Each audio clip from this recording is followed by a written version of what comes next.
నమస్తే, welcome to Suman TV. నేను పద్మిని. ప్రస్తుతం మనతో పాటు సీరం లక్స్ ప్రీమియర్ క్లినిక్ నుంచి డాక్టర్ సుష్మితా రెడ్డి గారు ఉన్నారు. మాట్లాడదాం. సుష్మితా రెడ్డి గారు నమస్తే అండి. నమస్తే.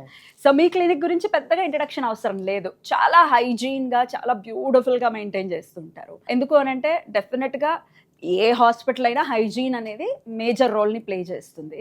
కానీ స్కిన్ కి సంబంధించి అయితే ఇంకాస్త ఎక్కువ కేర్ తీసుకోలేమో అని అనిపిస్తుంది. ఎందుకంటే అందరికీ తెలిసిందే బాడీలో biggest organ is skin. Definitely ఒక్కసారి వచ్చింది అంటే క్రానిక్ గా చాలా ఇబ్బంది పెడుతూ ఉంటుంది. మీరు ట్రీట్ చేసే విధానం అమేజింగ్ గా ఉంటుంది, అందులో ఎటువంటి సందేహం లేదు.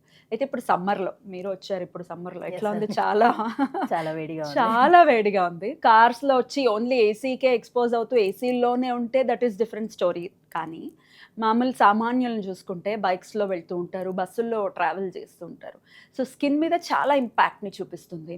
ఈ సన్కి ఎక్స్పోజ్ అయినప్పుడు డెఫినెట్గా స్కిన్ డార్కెన్ అయిపోవటం, ట్యాన్ అయిపోవటం ఇట్లాంటివి జరుగుతూ ఉంటుంది. మీ క్లినిక్ నుంచి ఎట్లా దాన్ని ట్రీట్ చేస్తారు? అసలు కేర్ ఎలా తీసుకోవాలి సమ్మర్లో? సో సమ్మర్లో కాస్మెటికల్లీ అయితే ట్యానింగ్ ప్రాబ్లమ్స్ చాలా ఉంటాయి. అది కాకుండా సమ్మర్లో ఇన్ జనరల్గా కూడా డస్ట్ ప్రాబ్లం కూడా హెవీగా ఉంటుంది. సో దానివల్ల స్కిన్ అనేది డ్యామేజ్ అవుతుంది. అండ్ పొల్యూషన్ అంతటి వల్ల కూడా హెయిర్ అనేది కూడా బాగా డ్యామేజ్ అవుతుంది.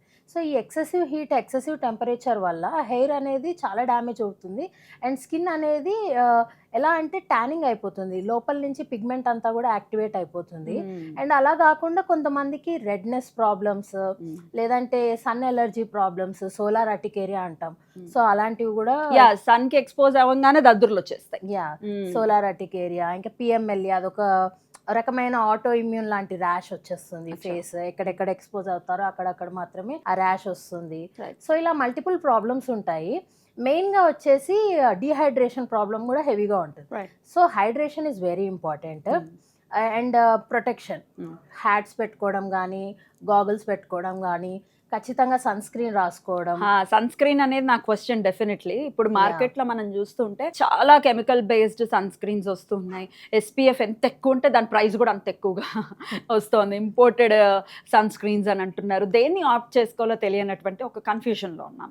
So SPF as a doctor, SPF ఎంత ఉండాలి మనం స్కిన్ కి సంబంధించి తీసుకునే మాయిశ్చరైజర్ ఆ క్రీమ్ లో? ఒక 10 years బ్యాక్ తీసుకుంటే కనుక SPF 30 వరకు సరిపోయేది. ఇప్పుడు ఏంటి అంటే SPF 50 నుంచి తీసుకుంటే బెటర్. SPF 50? SPF 50 ఉంటుంది, 55 ఉంటుంది, 80, 100 కూడా ఉంటుంది. ఈ SPF కంటే కూడా మన ఇండియన్ టెంపరేచర్స్ లో PA+++ అని ఉంటుంది. ఆ 4+, 5+ ఏదైతే మనం బాటిల్ పైన చూస్తామో అది మనకి చాలా ఇంపార్టెంట్, తీసుకోవచ్చు అది. సో ఇది ఎక్కువ ఉంటే మనకి ఏంటంటే UVA, UVB and all kind of radiation నుంచి, all kind of sun damage నుంచి మన స్కిన్ ని మనం ప్రొటెక్ట్ చేసుకోవచ్చు. మరి మార్కెట్ లో డిఫరెంట్ ప్రోడక్ట్స్ ఉన్నాయి, డిఫరెంట్ కంపెనీస్ కి సంబంధించిన క్రీమ్స్ అనేవి అవైలబుల్ గా ఉన్నాయి. మరి స్కిన్ లోకి మనం ఏదైతే స్కిన్ మీద అప్లై చేస్తామో అది లివర్ మీద కూడా ఇంపాక్ట్ ని చూపిస్తుంది. ఆబ్వియస్ గా వెళ్ళిపోతుంది కదా లోపలికి. ఏది బెటర్ గా తీసుకోవచ్చు? అంటే chemical ingredients, chemical sunscreens అనేవి డిఫరెంట్ ఉంటాయి. సో అవి మాత్రమే కొంతవరకు స్కిన్ లోకి అబ్జర్వ్ అయ్యే ఛాన్సెస్ ఉంటాయి. అండ్ అది కూడా మనం ఎంత ఏరియా బాడీ పైన అప్లై చేస్తున్నాం అన్న దాన్ని బట్టి అది డిపెండ్ అయి ఉంటుంది. సో ఇండియన్స్ ఏంటి అంటే మాక్సిమం హ్యాండ్స్ కి, ఫేస్ కి అలా అప్లై చేసుకుంటారు కాబట్టి అంత ఇంటర్నల్ గా ఏం ఎఫెక్ట్ ఉండదు. అండ్ క్రానిక్ గా కెమికల్ సన్ స్క్రీన్ వాడితేనే అలాంటి ప్రాబ్లం ఉంటుంది, కానీ otherwise sunscreen is very safe. Right. Skin కి సంబంధించి రకరకాల ఇబ్బందులతో లైక్ సోరియాసిస్ కానీ, ఎగ్జిమా కానీ, లేకపోతే అర్టికేరియా కానీ ఇటువంటి సమస్యలు ఆల్రెడీ ఉన్నాయి. ఉన్న వాళ్ళు మరి ఎటువంటి క్రీమ్స్ ని మనం పెట్టుకోవచ్చు అనుకో ఈ సమ్మర్ లో? So psoriasis is completely different అండి. అది ఆటో ఇమ్యూన్ కండిషన్.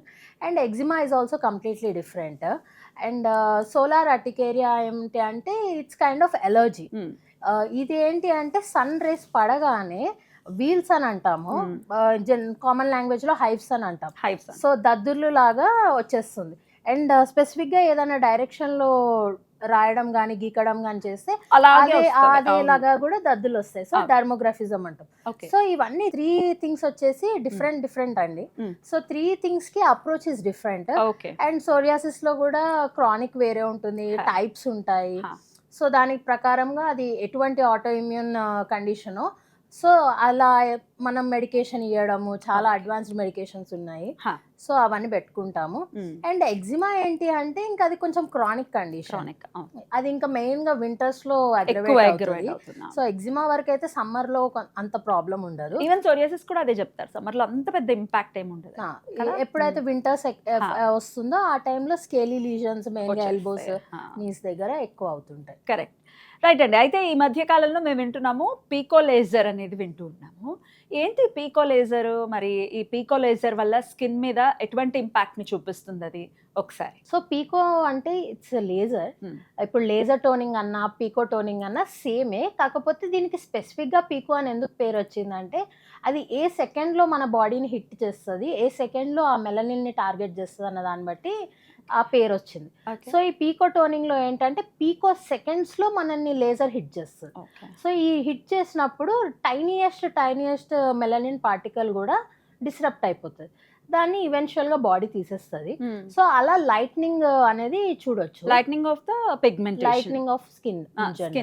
సో ఈ పీకో టోనింగ్ ఏంటి అంటే మెయిన్ గా ట్యానింగ్ అప్పుడు, లేదు అంటే మంగు మచ్చలు ఉంటాయి కొంతమందికి, మెలాస్మా ప్రాబ్లమ్స్ ఉంటాయి, ఆ మెలాస్మా కండిషన్స్ లలో ఈ పీకోలో అడ్వాంటేజ్ అంటే యాక్నీ రోజేషియా అంటాం, ఇట్లా చీక్స్ మొత్తం రెడ్ అయిపోతుంది. సో అందులో కూడా యూజ్ చేయొచ్చు, అండ్ యాక్నీలో కూడా యూజ్ చేయొచ్చు. అండ్ టాటూ రిమూవల్, చాలా మంది అన్వాంటెడ్ టాటూస్ వేసుకుంటారు, దానికి కూడా ఇది యూజ్ అవుతుందా?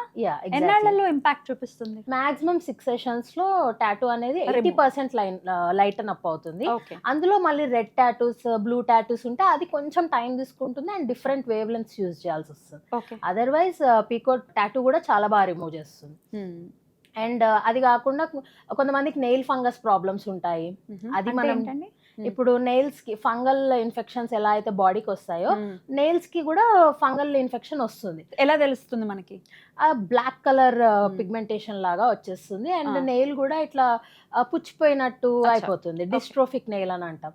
సో ఇలా తెలుస్తుంది. సో ఆ నెయిల్ ఫంగస్ ని కూడా మనం ఈ పీకో లేజర్ తోని టార్గెట్ చేయొచ్చు. మెల్లగా ఆ హీట్ వల్ల ఫంగస్ అనేది చనిపోయి అండ్ బాడీని హీల్ చేస్తుంది. మొటిమలు అనేది డెఫినెట్ గా మరి ఏజ్ తో సంబంధం లేకుండా కొంతమందికి అయితే టీన్స్ లో ఉన్నప్పుడైతే మొటిమలు రావడం అనేది సహజం, కానీ కొంతమందికి ఆఫ్టర్ 30s కూడా లేకపోతే 40s కూడా యాక్నీ అనేది చూడడం, పింపుల్స్ అనేది చూడడం చేస్తుంటారు. పింపుల్ ని చూసిన వెంటనే పాప్ చేసేస్తుంటారు, గిల్లేయడం అనేది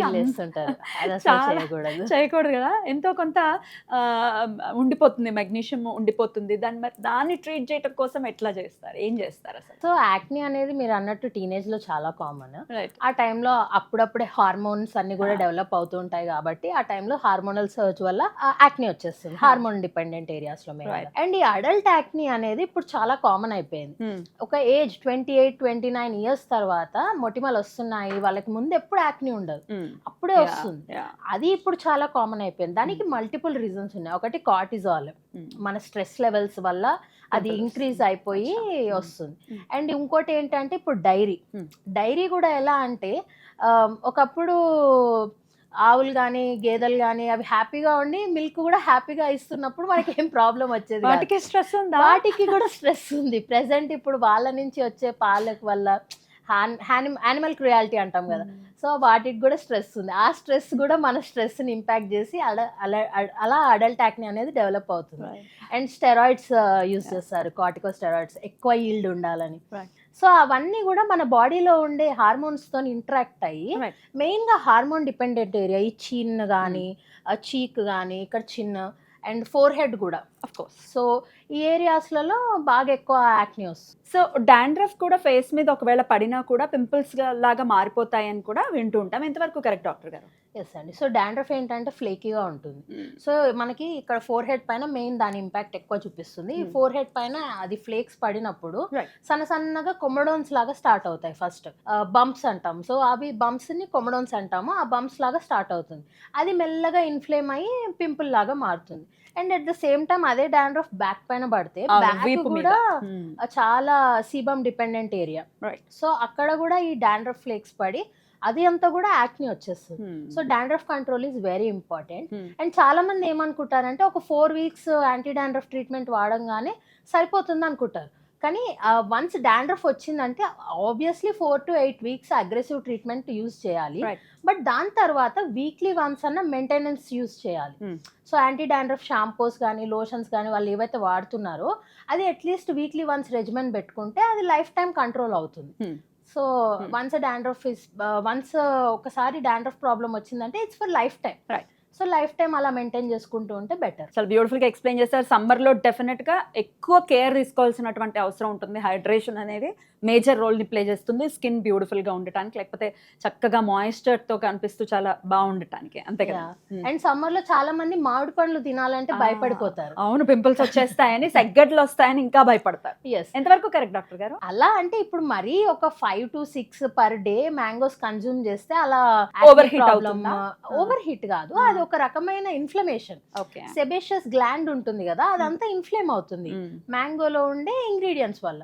సో అలా భయపడతారు. కానీ సీజనల్ ఫ్రూట్స్ ఎప్పుడైనా చాలా మంచిది కన్జ్యూమ్ చేయాలి. Yeah, mangoes are rich in vitamin A, vitamin C. Skin కి యూజ్ అవుతాయి. స్కిన్ కూడా చాలా కెరటినాయిడ్స్ చాలా హెల్ప్ అవుతుంది స్కిన్ కి, హెయిర్ హెల్త్ కి చాలా మంచిది. So seasonal fruits are always good, కాకపోతే మోడరేషన్ ఇస్ ద కీ. ఒక తింటున్నాం అనేది మోడరేట్ matters. తింటే తీసుకుంటే పర్వాలేదు. ఏ లెవెల్లో కన్జ్యూమ్ చేయొచ్చు? 1 per or day. 2 అండి, 1 or 2. మామిడి పండు చూస్తే 1 or 2తో ఆగదు. ఒకవేళ బుట్ట అక్కడ ఉందంటే అందరూ కలిస్తే తినేసే పరిస్థితి ఉంటుంది. కొంచెం కంట్రోల్ చేసుకోవాలి అని చెప్తారు. మెయిన్ గా యాక్ని ప్రాబ్లం ఉంది. రైట్. చాలా బ్యూటిఫుల్గా ఎక్స్ప్లెయిన్ చేశారు. నెక్స్ట్ వీడియోలో హెయిర్కి సంబంధించి మనం మాట్లాడుకుందాం. హెయిర్ ఫాల్ అనేది వీళ్ళకి వాళ్ళకి అని కాకుండా, అంటే ఏజ్తో కూడా సంబంధం లేకుండా చిన్న పిల్లల్లో కూడా హెయిర్ ఫాల్ అనేది చూస్తున్నాము. అందున సమ్మర్లో ఈ హెయిర్ ఫాల్ ఎందుకు ఇంత అగ్రవేట్ అవుతుంది, ఇవన్నీ ఒక్కసారి నెక్స్ట్ వీడియోలో మాట్లాడుకుందాం. Okay, thank you so very much doctor గారు. నమస్తే.